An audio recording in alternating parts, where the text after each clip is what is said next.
Welcome to the NC Spin After Spin. On last week's show, we didn't get a chance to get the panel to tell us something we don't know, so we're going to do it now. Chris Fitzsimon, tell us something we don't know.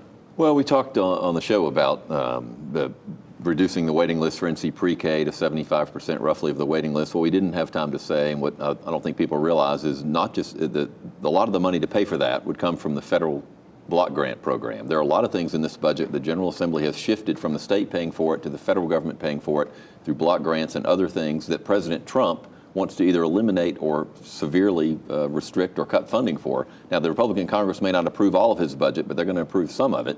The same is true with Medicaid and the repeal of the Affordable Care Act and replace the federal budget is going to have a huge impact on North Carolina. I think it's a mistake to count on federal money to supplant state money to do things we ought to be doing.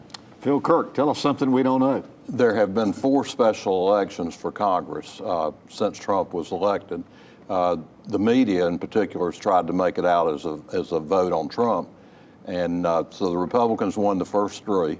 And then we just had the most expensive one in history. Georgia 6. $50 million, about 30 from the Democrats and 20 from the Republicans, maybe a little bit more. The final total's not in.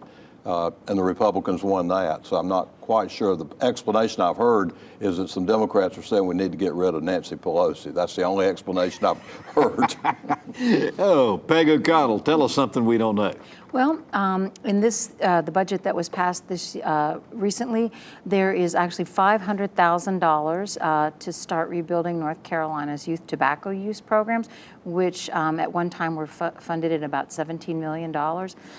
They were award-winning, they were nationally recognized, and the funding was cut, even though North Carolina every single year gets $161 million from the Master Settlement Agreement that's supposed to go for health. It's a step in the right direction. Unfortunately, it's not enough, and we need to keep working on it. John Hood, tell us something we don't know. As we have analyzed elections here on NC Spin over the years, we've noted that a large and growing percentage of North Carolina voters are not from North Carolina. And we've remarked on how important that is to understand, about half of the voters being from other places. Well, I recently looked at our surrounding states, and it's the same story. This is a case where North Carolina is really not very different. Virginia, South Carolina, Georgia, Florida all have high percentages, in some cases much higher percentages. Virginia, much higher percentage, born somewhere else. It has changed Southern politics in important ways, and people who live it as if we're just reenacting what happened in 1960 are missing entirely the point. Large percentages of people who live in the Southeast were born in the Northwest, Midwest, or Northeast. Interesting. Well, thanks for watching the After Spin. We'll have more video all during the week on ncspin.com.